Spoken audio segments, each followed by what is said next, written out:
testificar. Pero esta palabra no habla de eso. Esta palabra es el término mártir. Martureo como verbo. Y cuando escuchamos el término martureo o mártir, ¿qué viene a tu mente? Alguien que muere por algo. Por lo tanto, Juan viene a dar testimonio y está dispuesto a hablar y decir lo relacionado a la persona de Dios, no importa si eso implica su muerte. Y de hecho, muere. Y no muere de una enfermedad común. Nada más ni nada menos que le cortan la cabeza. Alguien que está dispuesto a hablar verdad aún al precio y al costo de su propia vida. Para Juan el Bautista, Jesucristo era digno de credibilidad, al grado tal que estaba dispuesto a dar su propia vida. ¿Y cuál era el propósito de Juan? Preparar el camino del Señor, anunciar el camino del Señor. Y Dios se complacía tanto en él, que fíjense lo que dice la Escritura. Versículo 7. Este vino por testimonio, para que diese testimonio de la luz, a fin de que todos creyesen por él. ¿Cuál era el propósito de Dios al levantar a Juan el Bautista? Que ellos crean en el Señor Jesucristo. Y de hecho, algunas personas vinieron al Señor Jesucristo. Y cuando él estaba bautizando en el río Jordán, muchos venían a él. Y él les decía, cuando le preguntaba a los fariseos quién era, él directamente decía: yo no soy. ¿Quién eres? La primera respuesta de Juan fue: yo no soy el Cristo. Inmediatamente él estaba presentando que el Cristo estaba por entrar a la escena del mundo en aquel entonces. Yo no soy el Cristo. Él tuvo un precursor.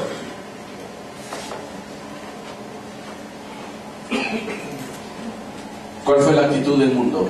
¿O cuál ha sido la actitud del mundo? Y en esa realidad nos dividimos tú y yo hoy día, o la humanidad hoy día.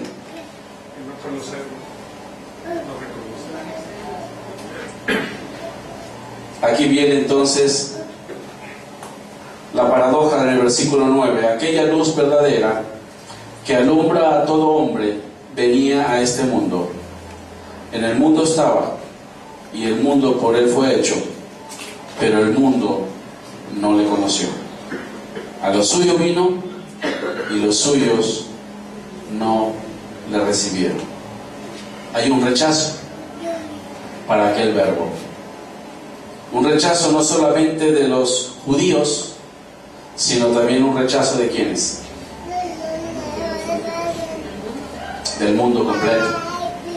Y el mundo hoy día se divide en dos grupos: los que creen que Jesucristo es el Hijo de Dios, y aquellos que no creen que Jesucristo es el Hijo de Dios. Aquellos que le reciben y aquellos que le rechazan. Y aquellos que le rechazan, no es que serán condenados. ¿Qué dice la Escritura en Juan 3:18? Los que no creen ya han sido condenados, porque no han creído en el nombre del unigénito Hijo de Dios. ¿Se da cuenta que esa es la realidad del mundo?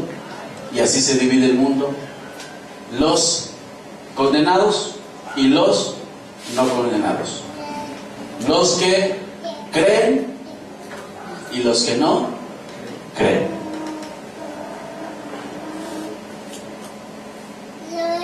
Y como mencioné la semana pasada, del capítulo 12 en adelante hasta el 12, el Señor presenta todas sus credenciales como Hijo de Dios. Versículo 14. Y aquel Verbo fue hecho carne y habitó entre nosotros, y vimos su gloria, gloria como del unigénito del Padre, lleno de gracia y de verdad. Juan dio testimonio de él y clamó diciendo: este es de quien yo decía, el que viene después de mí es antes de mí, porque era primero que yo. Porque de su plenitud tomamos todos, y gracia sobre gracia. Pues la ley por medio de Moisés fue dada, pero la gracia y la verdad vinieron por medio de Jesucristo. A Dios nadie le vio jamás. El unigénito Hijo que está en el seno del Padre, Él le ha dado a conocer. ¿Sabe qué significa el nombre de Juan? Gracia. O sea, el Señor tuvo a bien presentar a su enviado con el nombre adecuado. Gracia. La gracia y la verdad vinieron por medio de ¿quién? Por medio de Jesucristo. Ahora yo quiero observar para terminar lo siguiente. Ya llevo 32 minutos. Dice Filipenses capítulo 2, del 5 en adelante, que el Hijo de Dios se despojó a sí mismo y se hizo obediente. Vamos a Filipenses capítulo 2. Aunque es una declaración muy hermosa y se pudiera hablar bastante de ello, solamente quiero mencionar algo. El cual, versículo 6, hablando de Jesús, el cual siendo en forma de Dios, no estimó el ser igual a Dios como cosa a que aferrarse, sino que se despojó a sí mismo, tomando forma de siervo, hecho semejante a los hombres, y estando en la condición de hombre, se humilló a sí mismo, haciéndose obediente hasta la muerte y muerte de cruz. Por lo cual Dios también le exaltó hasta lo sumo, y le dio un nombre que es sobre todo nombre, para que en el nombre de Jesús se doble toda rodilla de los que están en los cielos y en la tierra y debajo de la tierra, y toda lengua confiese que Jesucristo es el Señor, para la gloria de Dios Padre.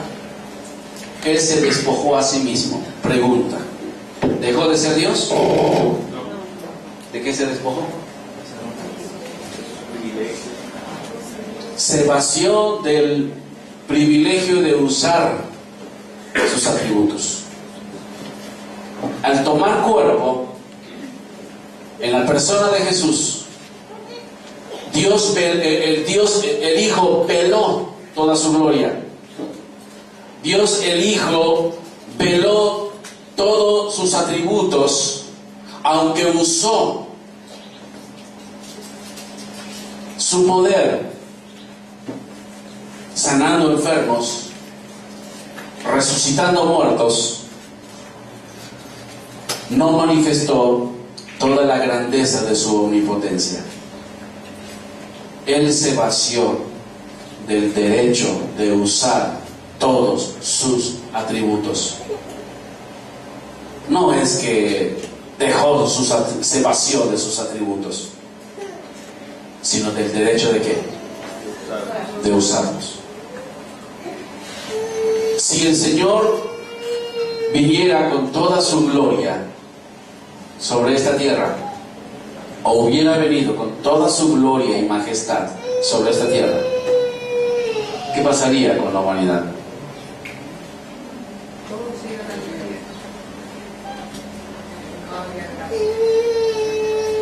La gloria en el Antiguo Testamento de Dios estaba en el tabernáculo, y solamente el sumo sacerdote entraba al tabernáculo una vez al año, y entraba atado con una correa en los pies y con un vestido con terminaciones con campanitas, no como esa que está ahí. Porque si el sumo sacerdote entraba ante la presencia de Dios sin haberse lavado y purificado, si hubiese entrado, si entrara con pecado, ¿qué pasaría con el sumo sacerdote? Inmediatamente muere. ¿Y para qué querían la cuerda? Para jalarlo. Así que si el Hijo de Dios hubiera venido con toda su gloria, ¿dónde estaríamos? ¿Dónde estaría la humanidad? Él veló su gloria al tomar cuerpo y vino a este mundo. Y un día fue a la cruz del Calvario. Y aún así, el apóstol Pablo dice en Colosenses 2:9, ahí se quitan. Dice Pablo en Colosenses 2:9, porque en él habita, ¿qué dice? Corporalmente, ¿cómo? Toda la plenitud de la deidad. Aun cuando no usó sus atributos, aun cuando no se manifestó toda su gloria, los apóstoles Pedro y Juan, ¿se acuerdan en el monte de la transfiguración? Vieron su gloria. Aún él velando todo lo que él es, dice el apóstol Pablo, en él habita corporalmente toda la plenitud de la deidad.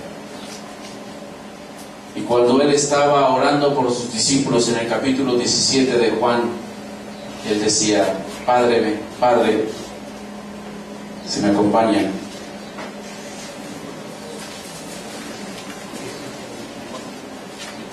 Ahora pues, Padre, glorifícame tú para contigo, con aquella gloria que dice, que tuve contigo antes que el mundo fuese. Ese Dios Todopoderoso encarnado en la persona del Señor Jesucristo puede alcanzar nuestra vida, puede alcanzar tu vida y transformar tu vida, darte perdón, darte salvación, darte vida eterna y una vida completamente diferente. Él es el Dios. El que cree en el Hijo tiene la vida. El que no cree en el Hijo no tiene la vida, sino que la ira de Dios está sobre él. Vamos a ver. Querido Señor, te damos gracias por estos breves minutos que hemos podido compartir tu palabra, Señor. Es sumamente majestuosa y hermosa ella,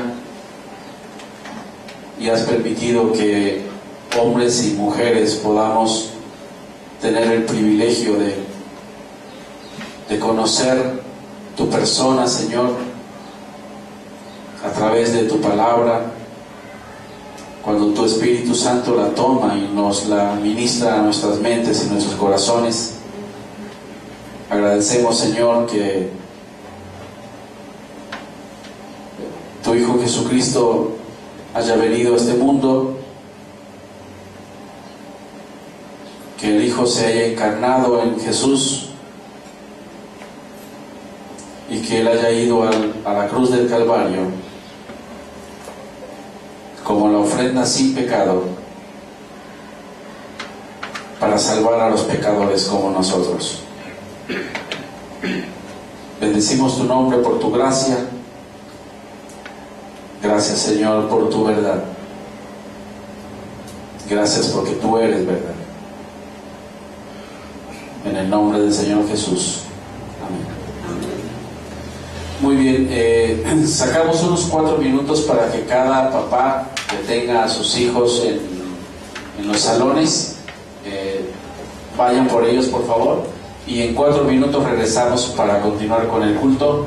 Hermanos, que sean 4 minutos, no hablemos de fútbol, no hablemos de que si ganó el América o ganó